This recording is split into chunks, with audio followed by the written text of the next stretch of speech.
América Latina, y queremos que platique junto con Mayra de cuál es en este momento, qué es lo que está sucediendo en Puerto Rico.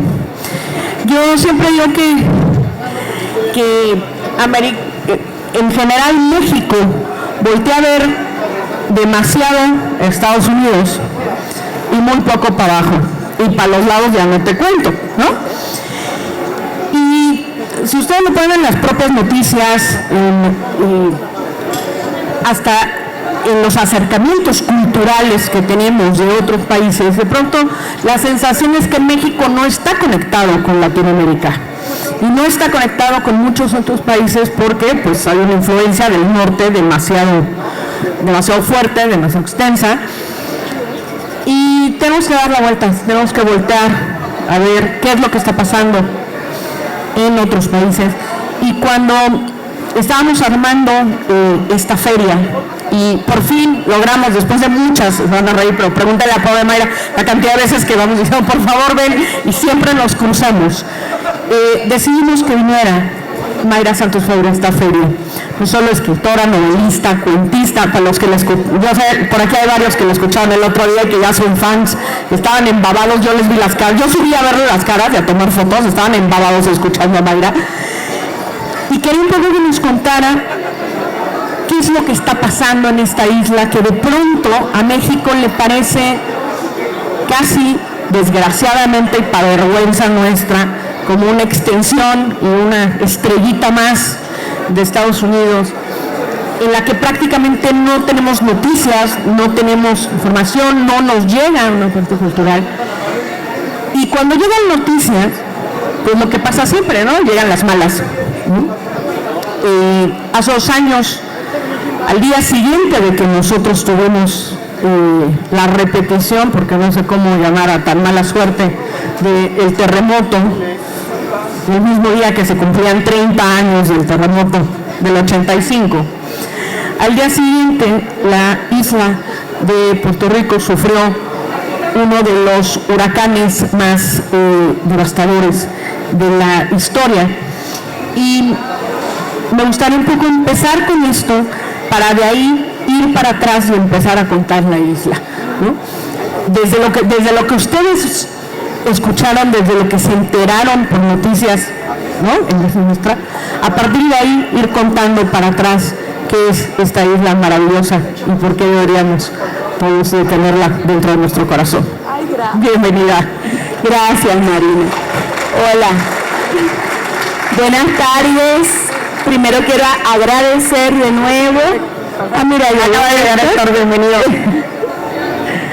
Encontré estacionamiento, lo logró. Gracias. Bienvenido. Llegaste justo a tiempo.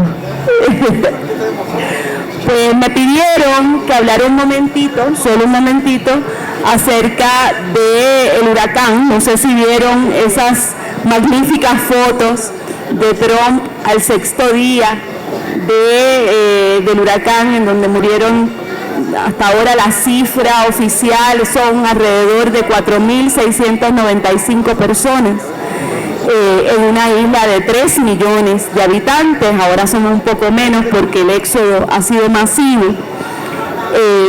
Y entonces lo que ocurrió fue que Trump llegó a los 6 días, lo llevaron, ¿verdad?, por algunos lugares, de hecho una sola de las municipalidades que se llama Guaynabo, donde vive la clase media alta, altísima, y luego cogieron a varias personas, las pusieron para la foto y Trump les aventó un rollo de papel higiénico.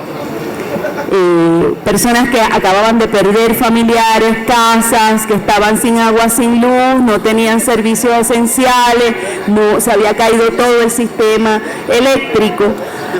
Y nosotros pensamos que esta hermosa y muy empática acción de Trump de tirarnos papel higiénico iba a ser lo peor, pero venía aún lo más. Lo que ocurrió fue que durante 8 meses, después de ese 6º día, 8 a 10 meses, la isla no tenía luz, no tenía servicios eléctricos durante 10 meses casi.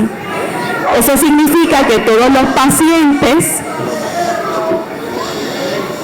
de diálisis, todos los pacientes que necesitaban bombas de oxígeno, todos los pacientes que necesitaban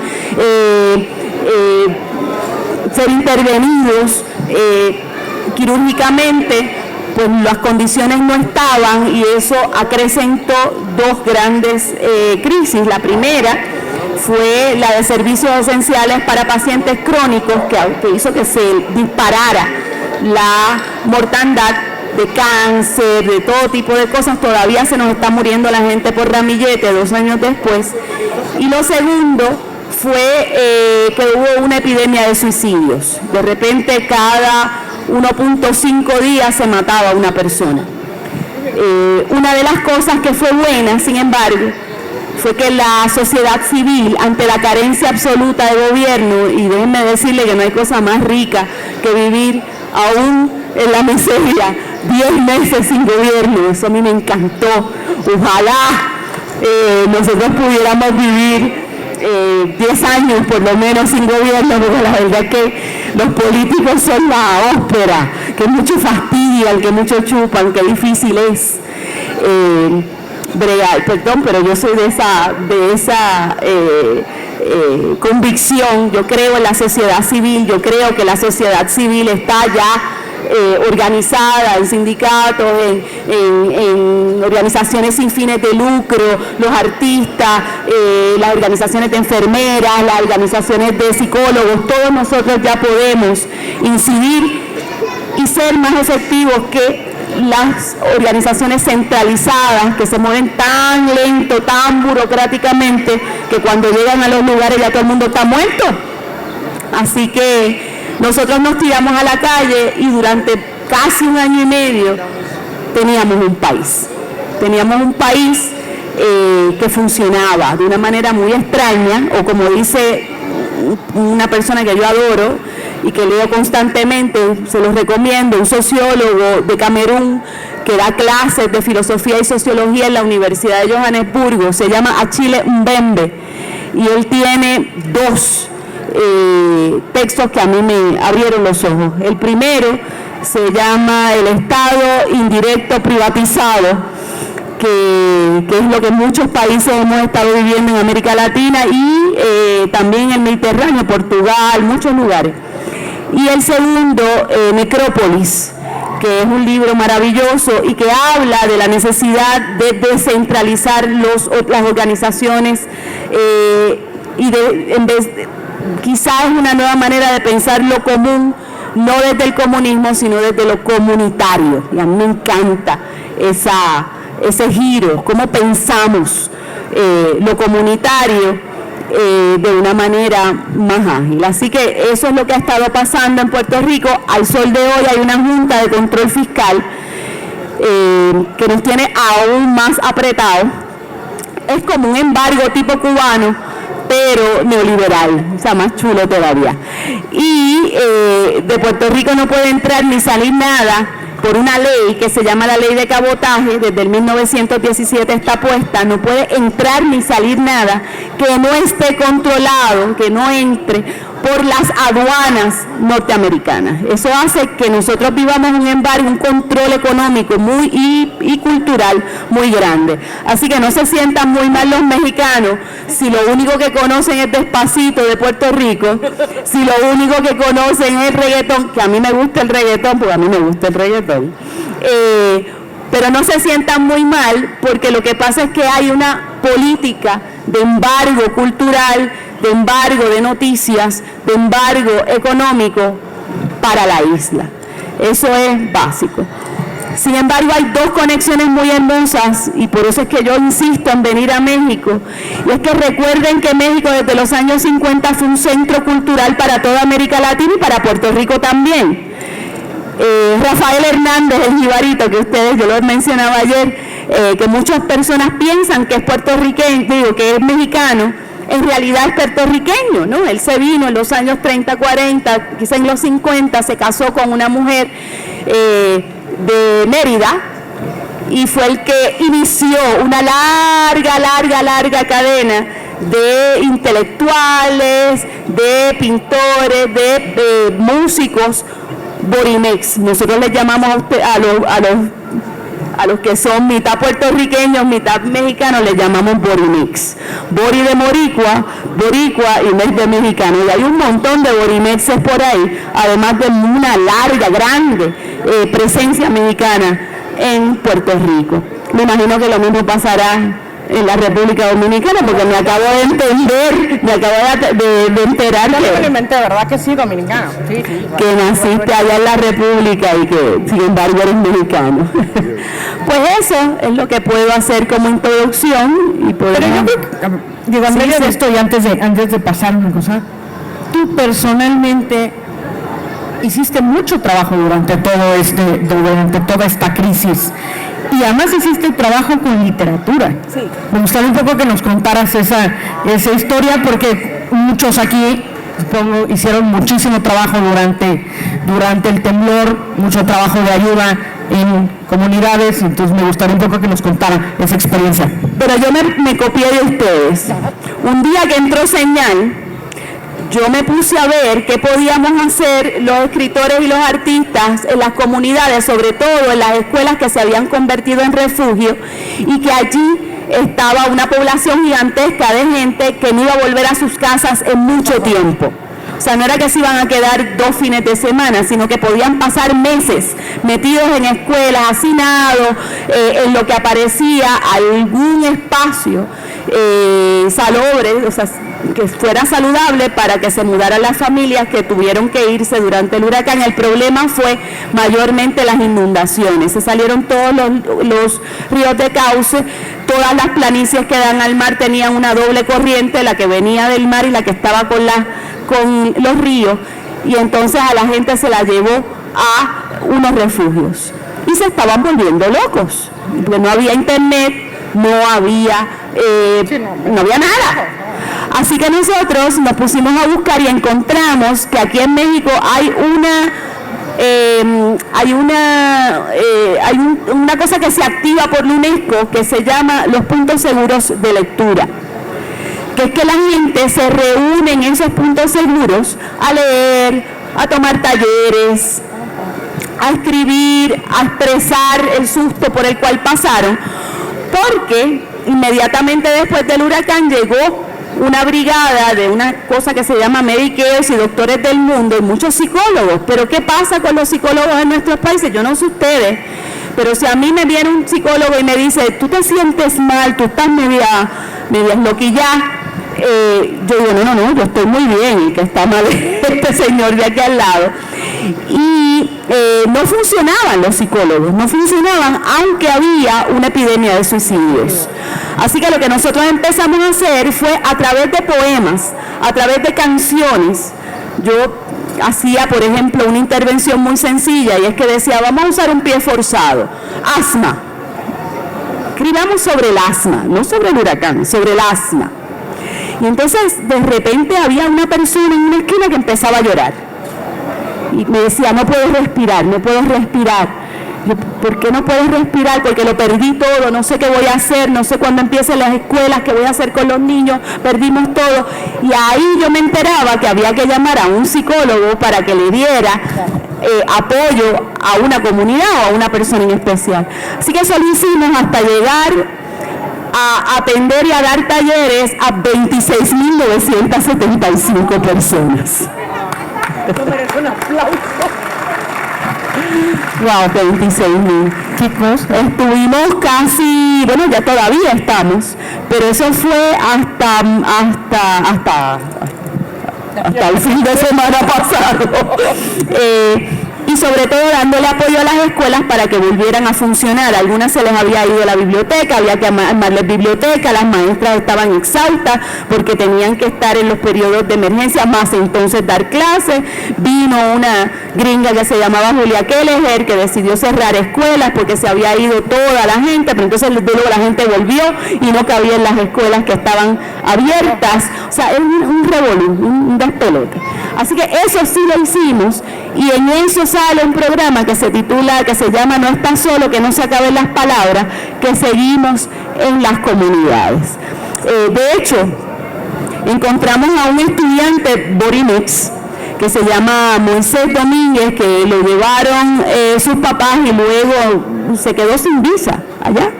Y nosotros estamos trabajando porque se regule su situación para que él pueda ir a la universidad. Y este muchachito que estaba tirado en el mismo medio de Puerto Rico, su mamá había muerto, su papá se fue, lo dejó en el departamento de la familia, se hizo voluntario del Festival de la Palabra ayudando a otro. Entonces nos pareció una persona impresionante, un niño que no tenía nada y sin embargo estaba dando.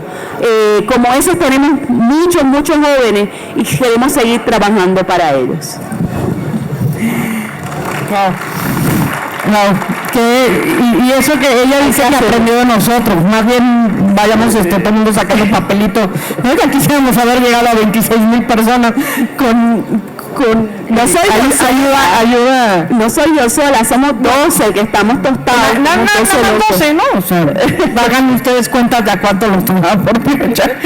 Me gustaría un poco que me contaras, porque la sensación en México es, como decía al principio, ¿no? O sea, Puerto Rico no existe, es una estrellita más en esa enorme bandera. Y yo siento que es muchísima cultura que nos une y que no sabemos en México, ¿no? Entonces, un poco que nos contaras por qué esa estrellita deberíamos de jalarla para este lado. A mí me encantaría, la verdad. Bueno, lo que pasa es que Puerto Rico, que es una colonia norteamericana, colonia como del siglo XIX, colonia que no tenemos presidente, que tenemos solamente un gobernador, que no tenemos ningún diputado en Estados Unidos, solamente hay un comisionado residente, colonia que pues tenemos una población ya mayor de éxodo allá que acá, como muchas veces pasa con los países limítrofes con Estados Unidos, ¿verdad? Que a mí me encanta porque esto lo digo siempre y quizás estoy siendo media bruja, pero yo lo siento en los huesos. Trump no se entiende sin Obama. Primero se les coló un negro en la Casa Blanca y eso los tiene atemorizadísimos, están matando negros, le tienen un miedo terrible porque iba a ganar Hillary Clinton, así que pusieron al más energúmeno que encontraron. Pero también esto va a pasar, acuérdense de mí, esto va a pasar. Dentro de poco el próximo presidente de los Estados Unidos va a ser un latino, va a ser un cubano americano o un mexicano americano, va a ser un latino, y ese es el miedo que tiene Estados Unidos. Ese es el miedo, porque si siguen entrando inmigrantes a Estados Unidos, si esos inmigrantes se nacionalizan y si votan, no va a haber quien pare esa posibilidad. Y eso es lo que tenemos que estar mirando en ese tipo de relación tan violenta que se está trabajando ahora desde el centro. Eso es lo que va a pasar. La cuestión es cómo se retrasa esa posibilidad, porque esta gente sabe lo que está haciendo. No es mentira que pusieron ese energúmeno ahí, no es mentira, eso es todo orquestado a niveles de Twitter y de redes sociales, de reacciones. No están moviéndose para parar esa posibilidad. Y esto yo me imagino que usted lo sabrá mejor que yo. Y además, otra de las cosas que está pasando es que el segundo país de mayor hispanoparlantes en el mundo, el primero es México, el segundo es España, ya nos tienen que alcanzar los españoles, por eso es que a ellos les interesa tanto conectarse tanto con América Latina, ¿no? Y el tercero es Estados Unidos, el tercer país de mayor hispanoparlantes en el mundo es Estados Unidos. Se están abriendo universidades, escuelas bilingües en North Carolina, en Carolina del Norte hay escuelas en español, primarias. Hay universidades que en Estados Unidos que solamente tienen programas en español, más allá del programa de español de escritura creativa en NYU, o sea, se las puedo nombrar. Es impresionante lo que está pasando. Y eso es algo que hay que conectar. Puerto Rico no es parte de Estados Unidos. Nosotros nos llamamos el Estado Libre Asociado y no somos ni Estado ni libre ni asociado. Exacto, como Cantinflas hablando. No somos ninguna de las tres cosas. Pero somos una colonia en donde pues tenemos muchas ayudas federales, pero tenemos una economía bien controlada, pero tenemos una mitad o más de nuestra población allá, pero entonces Puerto Rico no puede crecer económicamente y así funciona el país. Y por último, sin embargo, tenemos precisamente por esa conexión con las partes más progresistas de Estados Unidos, que son las únicas que nos acogen, porque los republicanos no quieren un boricua metido con ellos, no quieren a un solo puertorriqueño metido con ellos. Los más progresistas se trabaja entonces una cultura de derechos civiles muy interesante, y yo creo que yo soy producto de ello. Es bien difícil en muchos países que una mujer negra sea directora de un festival, profesora universitaria, escritora internacional. Eso es bien difícil. Yo lo he buscado en Colombia, yo lo he buscado aquí, yo lo he buscado en Paraguay, en Argentina, yo lo he buscado inclusive en Cuba. Con todo y Cuba hay 2 escritoras negras importantes, 3. A una la tienen silenciada, que es Georgina Herrera, está Nancy Morejón y está Soledad Ríos. Yo no conozco más. En la República Dominicana también la cosa está pelúa, ¿no? Está Chiqui Vicioso, Josefina Báez, que tiene que vivir fuera, y hay 2 o 3 más chiquitas que van yendo y viniendo, que han logrado romper ese cerco. Pero precisamente entonces con las libertades civiles es que nos enganchamos y hemos logrado un país bastante permisible en cuanto a cómo todavía hay mucho que trabajar, pero cómo muchas otras personas marginales llegamos a los espacios públicos. Así que no sé, tiene su parte mala, su parte buena. Yo siempre le veo lo bueno a todo, aunque esto es difícil verle lo bueno, pero se lo encuentro, y por ahí seguimos tratando de crear un país mucho más inclusivo y justo que el que tenemos, ¿no? Me gustaría preguntarle a Héctor, ¿cómo ves la relación de Puerto Rico con el resto de América Latina, incluso con México? ¿Existe, no existe, no la quiero pasar, ¿no? Tengo que nos contaras qué es esa relación. Sí, buenas tardes a todos. Me da mucho gusto estar aquí con la compañera. Como han visto, es una escritora muy vital. Sí. Viene de un país, ya lo han oído en síntesis, que fue arrebatado a España a fines del siglo XIX, de tal manera que todo el siglo XX y lo que llevamos, Puerto Rico ha sido una colonia norteamericana, bajo esta fórmula extraña de un país de, como decía el poeta cubano, socio asociado en sociedad, que tiene un estatus muy especial y muy desfavorable, por supuesto, para el pueblo puertorriqueño. Lo malo es el colonialismo, lo bueno es el pueblo puertorriqueño. Sí, y la razón por la cual Puerto Rico es tan importante para nosotros es porque primero Puerto Rico, por esa razón, es como una herida en el costado de América Latina, ¿no? Hay una colonia norteamericana en la plena cintura de América Latina.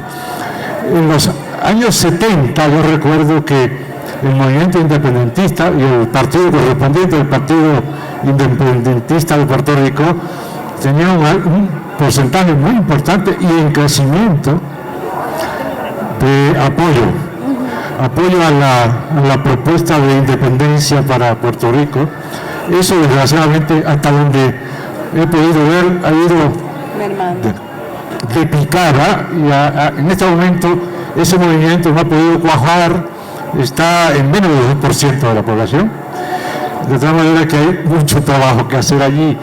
Pero lo que en segundo lugar hace a Puerto Rico tan interesante y tan importante es el pueblo puertorriqueño construyendo un sistema cultural fuera de serie, en las condiciones más difíciles, las condiciones del colonialismo, la cultura puertorriqueña se ha expandido en América Latina y sobre todo ha expandido sus relaciones con los demás países de América Latina, en parte gracias al festival que dirige la compañera, que ha establecido un conjunto de puentes entre Puerto Rico y otros países, no solo del Caribe, sino de América Latina e incluso de Europa. Es un país lleno de arte de todo tipo, de música. Si República Dominicana, la segunda isla del Caribe, es el paraíso de la bachata, Puerto Rico es el paraíso de la salsa y todo lo demás. Y en el campo de la literatura es una de las grandes pequeñas potencias literarias de América Latina, de la que forma parte Mayra Santos Federes. Ella es una gran poeta. En México no se oye bien decir poetisa. No. Es una gran poeta, autora de varios libros de poesía muy importantes. Y además una gran narradora. Es una novelista extraordinaria. Su novela Serena, es una obra muy impactante y que ha tenido una gran acogida en América Latina y en Europa. De tal manera que tenemos un país con una gran creatividad, con una gran capacidad de mantener y sustentar algo que para los mexicanos es también muy importante, su identidad nacional. Pese a esa situación de colonialismo, la identidad de los puertorriqueños, yo diría que goza de buena salud. Y eso es algo que yo quisiera preguntarle a la compañera para que nos explicara un poco. ¿Cómo se explica que en estas condiciones tan difíciles, tan complicadas, Puerto Rico haya logrado desarrollar esta identidad tan sólida? ¿Y cómo se relaciona la identidad de los puertorriqueños en Puerto Rico, en la isla, con los puertorriqueños de la llamada diáspora? Porque hay que recordar que más de la mitad de la población de Puerto Rico reside en el extranjero. Es uno de los pocos ejemplos mundiales con una situación tan peculiar. ¿Qué nos puedes decir al respecto? Pues, gracias por todos esos puntos, porque es cierto, pero yo creo que la resistencia ha sido para nosotros un aliciente para mantener una identidad. Bien cómico, y se dio durante el huracán. En realidad, cuando se cayó el gobierno, unas entidades que estaban fuera de Puerto Rico, que se recogieron en una cosa que se llama The Hispanic Federation, la Federación Hispana, recogieron $60 millones. 60 millones de dólares. Y decidieron no dársela al gobierno, porque ya sabemos lo que pasa con la ayuda internacional cuando llega al gobierno. No llega a los damnificados, y eso no es nada más que aquí o en Puerto Rico o en Haití, eso pasa en muchos países. Así que como teníamos esa conexión familiar, cada puertorriqueño tiene parte de su familia viviendo en algún lugar de Estados Unidos, y esa gente mantiene una identidad puertorriqueña, que es lo más cómico, precisamente porque somos marginados. Entonces, como ha habido una marginación tan gigantesca en Estados Unidos, y no crean que va a cambiar, no va a cambiar, para nuestro bien no va a cambiar. La asimilación a los Estados Unidos no es posible. Eso no es posible, no ha sido posible para los nativos americanos, no ha sido posible para los afroamericanos, no va a ser posible para los latinoamericanos. Lo que va a pasar es lo que está pasando, que nosotros vamos a latinoamericanizar a Estados Unidos. ¡Punto! Perdón por el enfático, se chavaron, se jodieron. Esa gente está colonizada por debajo por nosotros y se acabó. Aquí no pasó más nada. Ya les ganamos. Primeramente, los americanos no paren.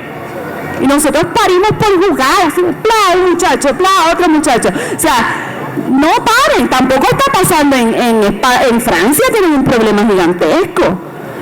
Los europeos no se están reproduciendo, se están muriendo solos, los encuentran por la peste en sus departamentos, se los come el gato. Eso está pasando y es uno de los grandes problemas que están ocurriendo en Europa y en Estados Unidos, y nosotros pues no. Así que vamos bien, yo siento que vamos muy bien. Sin embargo, la identidad se mantiene y muta a la misma vez, porque los puertorriqueños de Estados Unidos, cuarta generación, no son exactamente puertorriqueños, pero tampoco son americanos. Y entonces se crea una neopuertorriqueñidad que a mí me parece que nos favorece, porque hay cosas que ellos conocen de vivir en las entrañas del monstruo que pueden traducir hacia nosotros. Y eso fue lo que pasó con el Hispanic Federation. Se organizaron, levantaron una cantidad grandísima de dinero. Lin-Manuel Miranda, por ejemplo, le ha donado 14 millones a una fundación sin que lo toque el gobierno para trabajar con comunidades específicamente, en este caso artística, pero también tienen otro que está haciendo lo propio con agricultura, pero también están haciendo otra cosa con energía. Esos tres espacios son los que están trabajando. Y entonces se ha creado una nueva, yo espero que nos dure, una nueva manera de pensar lo puertorriqueño que no está conectado con la isla específicamente. Ese poder hay que trabajarlo. En cuanto a cultura, lo que ocurre es que en un país tan pequeño, nuestra necesidad de oferta cultural es gigantesca. Tenemos una gran infraestructura, y esa infraestructura se llena con una constante presencia de escritores, de periodistas, de maestros creativos, de músicos que son latinoamericanos. Entonces tenemos, por ejemplo, hace poco, la Feria Internacional del Libro de la República Dominicana fue dedicada a los puertorriqueños.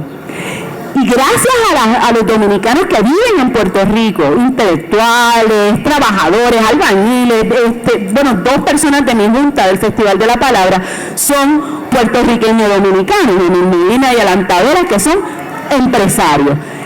Parte de lo que nos salvó durante el huracán es que mientras allá Trump estaba cerrando los puertos, el ferry de la República Dominicana, de Puerto Rico, iba y llevaba comida, llevaba gente enferma, y entonces yo no pasé hambre ni un minuto, porque la mitad de mis amigos y también la mitad de mi familia es dominicana, no pasé ni hambre. Y eso es parte de lo que nos pasa. Tenemos argentinos en Puerto Rico, tenemos uno de los consulados funcionales en Puerto Rico, es mexicano, todos los años nos ayuda con el Festival de la Palabra. Tenemos varias personas que no de manera oficial, pero sí países que tienen una presencia muy fuerte en Puerto Rico. Ahora mismo, este mes, empieza una exposición de afro-mexicanos por el consulado mexicano en toda la isla. Entonces siempre hay gente, siempre la presencia mexicana, la presencia española, la presencia dominicana, la presencia colombiana siempre está. En cuanto a mí, todas mis novelas primero salieron publicadas en México que en Puerto Rico. O sea, esas cosas pasan todo el tiempo. Y es precisamente porque, pues, si te sirven limones, tú haces limonada. Y la resistencia lo que has hecho es que nos ha hecho más resistentes a la asimilación. En el 1998 nos ganamos el único premio de Asturias que se le ha dado a un pueblo por la defensa del idioma español. Porque miren que están ahí tratando de que nosotros solamente hablemos inglés, y llevamos 100 años hablando español y publicando en español y haciendo arte en español. Por eso es que el arte es tan importante. Andrés Manuel López Obrador dice de México que a México la ha salvado en todas las etapas históricas la cultura, sí, que eso es lo que nos ha salvado. Yo creo que lo que va a salvar a América Latina en su conjunto va a ser la cultura, y a Puerto Rico la ha salvado también la cultura. La cultura es fundamental, pero hay una cultura local, una cultura nacional y una cultura regional, una cultura particularmente de la región del Caribe, del Gran Caribe, como se llama, en el que México entra. México tiene una región del Caribe fundamental, como lo tiene Venezuela, etcétera, de tal manera que somos parte de una comunidad mucho mayor que lo isleño. Pero esa gran región del Caribe tiene sus peculiaridades. ¿Qué sería, a tu juicio, lo que distinguiría, por ejemplo, a Puerto Rico en el concierto de las grandes islas de las Antillas, Cuba, Puerto Rico, República Dominicana y Jamaica? ¿Qué hace especial a Puerto Rico en términos de su identidad? Aparte, desde luego, de este factor que ya señalamos, de su calidad de país colonizado. Bueno, primero quiero hablar del Gran Caribe porque eso es bien importante para poder situar a Puerto Rico dentro de esa peculiaridad. Y segundo, quiero hablar sobre la importancia de lo que es la cultura para un país, porque son dos puntos muy importantes. El punto de la cultura es bien sencillo. Mucha gente piensa, y de las clases altas se define la cultura como una expresión trascendental del alma de los pueblos para que el regocijo de la estética y el ocio, ¿no? Entonces, pues cualquier persona de esa clase social en cualquier país del mundo piensa la cultura como un bien, algo que tú compras. Tengo un bien comercial.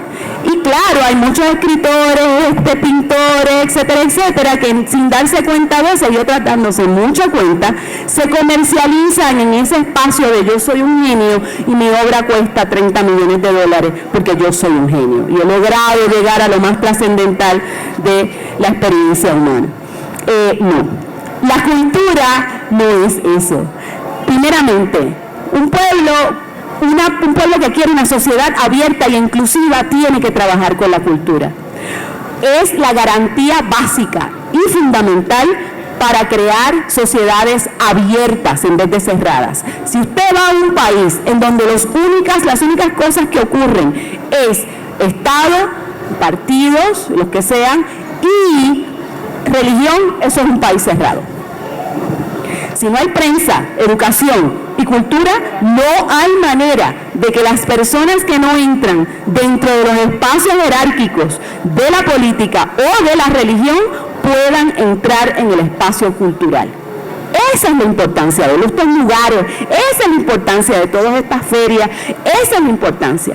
Y también no hay manera de conocer otro país desde la base sin otros espacios culturales. Así que eso es importantísimo. Y lo segundo, el Caribe. El Caribe está fundamentado por tres cosas.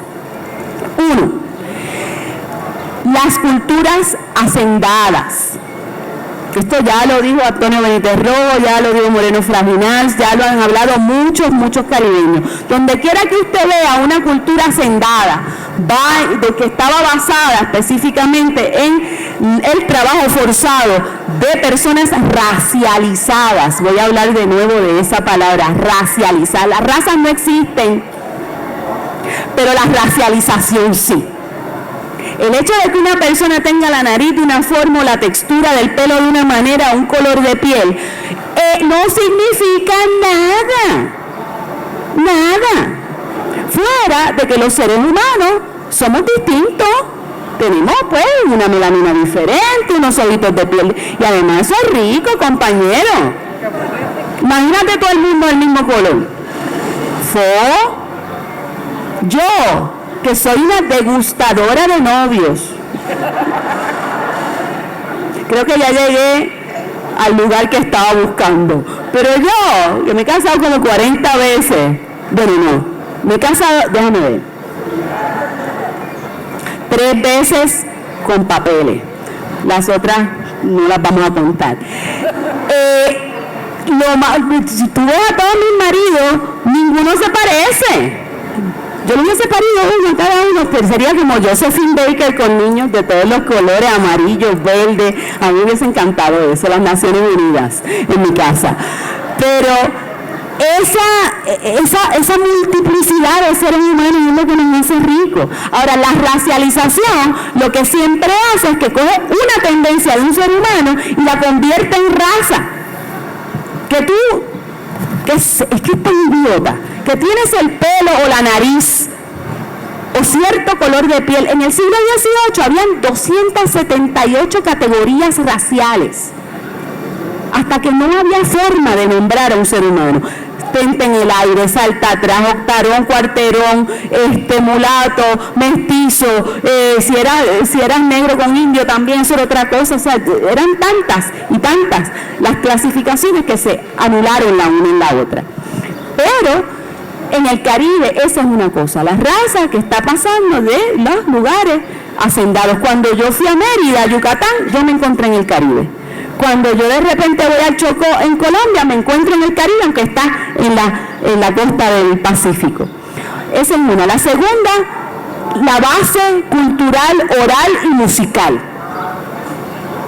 Eso tiene que ver con muchos otros países, pero en el Caribe tiene mucho que ver con un ritmo en particular y con una base que sea cultural. ¿Por qué? Cultural, musical y oral. Los cuentacuentos y los músicos.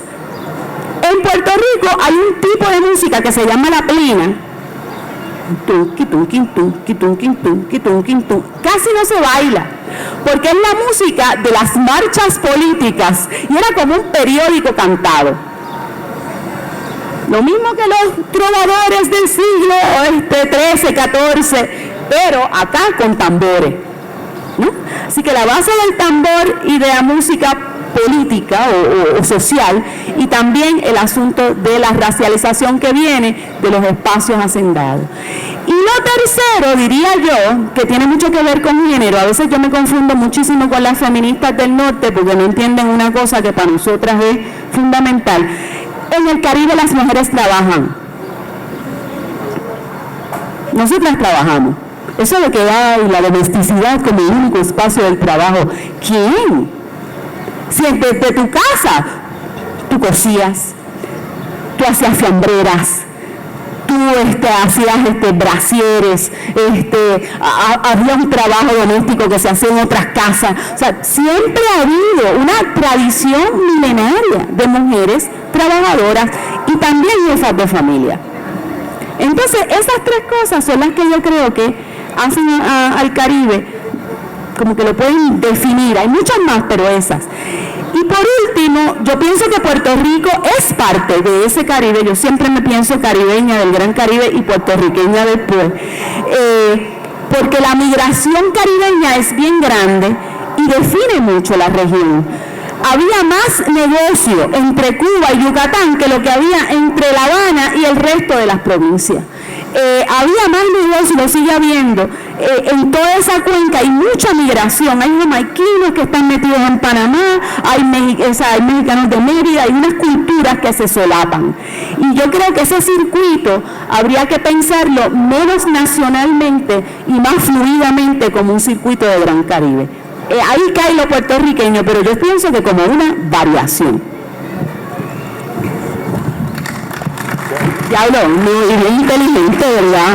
Acabo de darme cuenta de que acabo de decir cosas inteligentes. Me recordó, ahora que estaba escuchando Mayra, me acordé de ese gran festival que hubo hace muchísimos años, el Festival del Caribe, en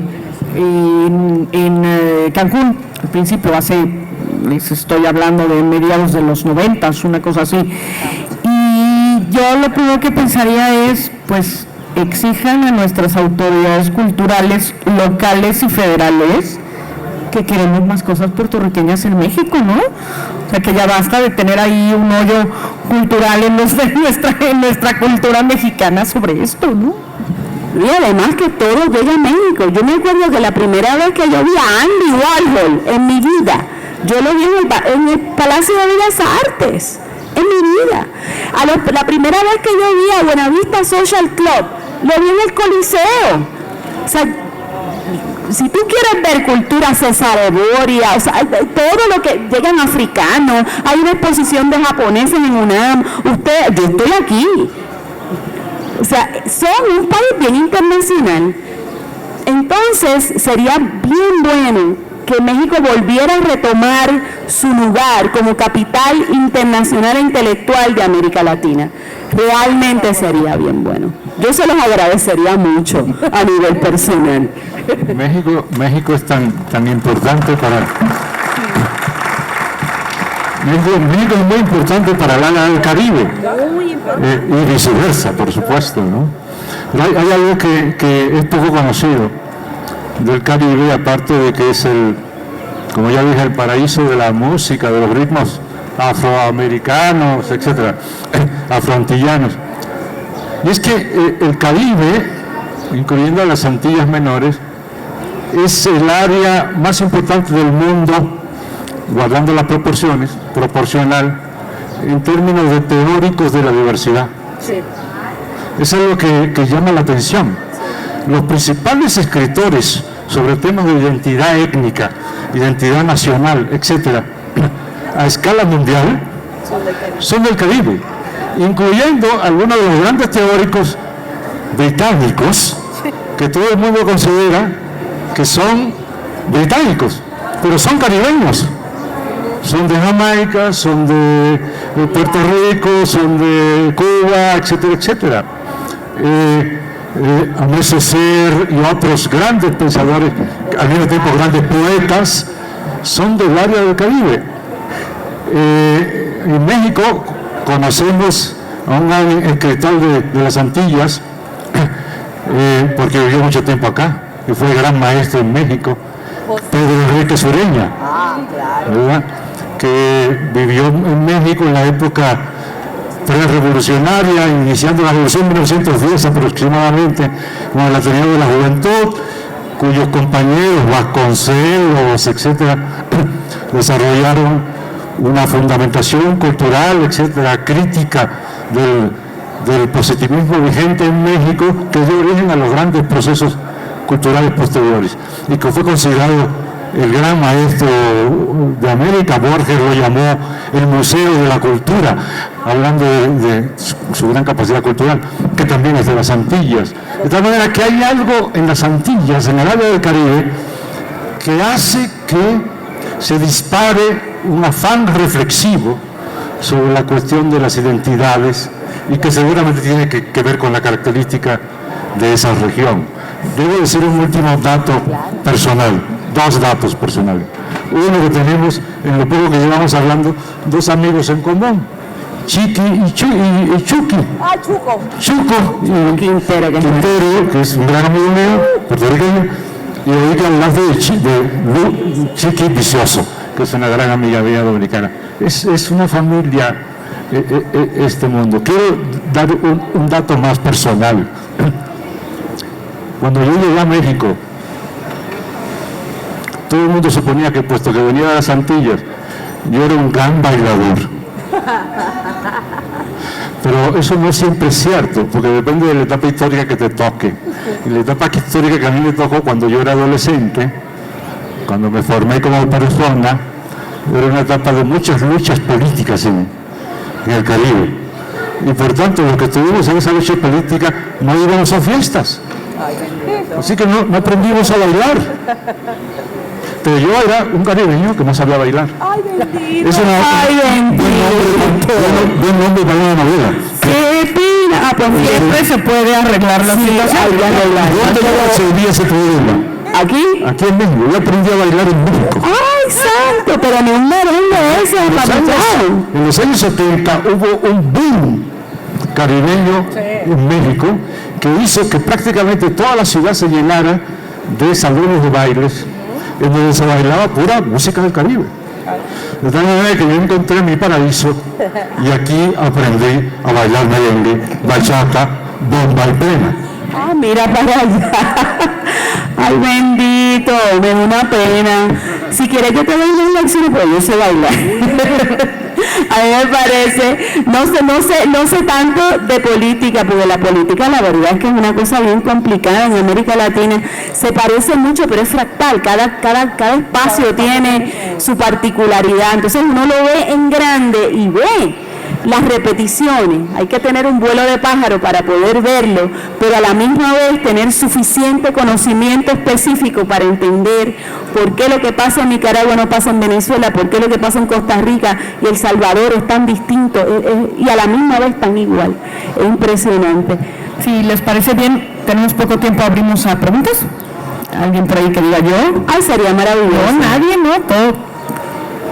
Claro, hubiera yo dicho clase de baile y todo el mundo decía que sí, ¿verdad? Para la próxima traigo una clase de baile que alguien se tenía que aplaudir. salsa. Yo no me voy a apuntar a la clase. Tengo una pregunta sobre literatura. Además de Seba, de Luis López Nieves y del Castillo de la Memoria, de Olga Noya, de su amiga, otras obras que hablen sobre intentonas o ficcionalizadas de la independencia de Puerto Rico. Pues mira, hay bastantes. Está Seba, está el Castillo de la Memoria, está una partecita. Hay una escritora que se llama Yolanda Arroyo, que ficcionaliza lo que pudiera haber pasado. Si no hubiesen llegado los americanos. Entonces Yolanda Arroyo es joven y está trabajando con eso. Pero también pasa, fíjate, es una cosa bien interesante, que la independencia se ha cuarteado como un tema específico de la literatura puertorriqueña, y te voy a decir, mi lectura de ello es porque hay una gran pregunta acerca de qué hacemos, si es que es posible pensar una identidad deterritorializada, es decir, una identidad puertorriqueña que esté en todas partes. ¿Y cómo se conecta eso? Y entonces también porque se han multiplicado las preguntas acerca de las identidades, la identidad de la mujer, la identidad afro, la identidad gay, esas identidades están tomando unos espacios más centrales ante la incapacidad que ha tenido el movimiento independentista de movilizarse por dos razones. Una de ellas, por el constante acoso, o sea, somos 3 millones de personas versus no sé cuántos millones allá arriba. Ese constante acoso, el carpeteo, el estar negándole trabajos a los puertorriqueños que se identifican como independentistas, etcétera, etcétera, ha creado una ruptura ahí. Y segundo, sin embargo, una radicalización de la sociedad civil y de estas otras identidades. La identidad LGTB interbinaria, la identidad de las mujeres en Puerto Rico se comen a los políticos vivos, se los comen vivos. Y hay una gran movilización. Tú no puedes tocar una ley de aborto en Puerto Rico sin que hayan bombas y sangre. O sea, no. Vamos a ver lo que está pasando ahora con Estados Unidos y el cierre y cómo eso se va a trabajar en Puerto Rico, que para mí es una cosa bien sencilla. El aborto no es una discusión legal, no es una discusión moral. No es una discusión moral, es quién tiene el derecho de decidir sobre el cuerpo de una mujer y sus derechos reproductivos. La moral se lo vamos a dejar a la gente. Yo decido si yo quiero abortar o no. A mí me gusta parir, pero yo peleo porque toda mujer tenga y su derecho a decidir quién toma esa decisión acerca de mi capacidad reproductiva. Eso es todo. Eso realmente no es si es bueno o si es malo, dónde empieza la vida, dónde se termina. Eso no es. Lo mismo pienso de la eutanasia. O sea, ¿cómo va a ser ilegal que yo esté tirada en una cama costándole $50,000 a mi familia al año si yo la verdad es que me tengo que morir ya? Esas cosas hay que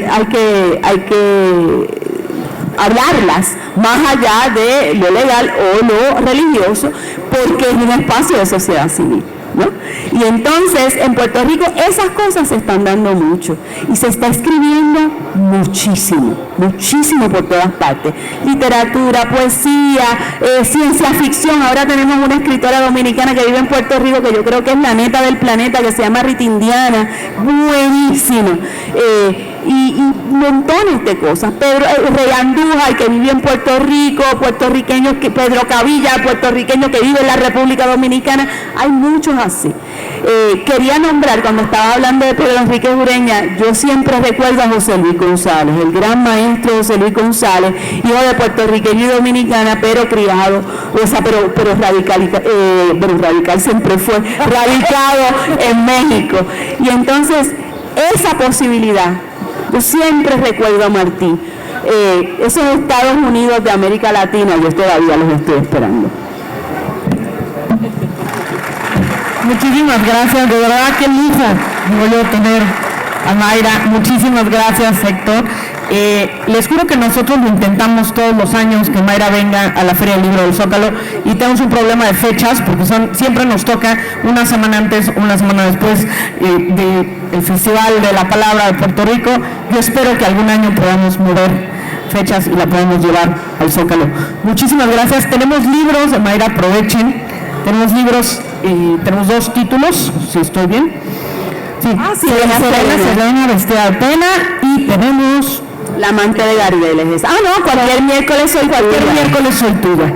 Y feliz disfraz. Tenemos 3 títulos, es un super lujo. Ya estoy viendo yo una fan que es la primera que va a correr a la firma. Trae todo. Vean que gusto, vengo cargando con todos los libros para que se los firme Mayra. De verdad, un aplauso enorme. Va a estar aquí abajo. Un placer tenerte en México. Y continuamos. Tenemos a Pepe Reveles, uno de los periodistas más importantes de este país, y que nos va a contar de primera mano qué es lo que está sucediendo con el narcotráfico en México y pues cómo cambia, cómo se ha movido, qué va a suceder y cómo va para adelante. Bienvenido, Pepe. Ya hacemos aquí un cambio de micrófono.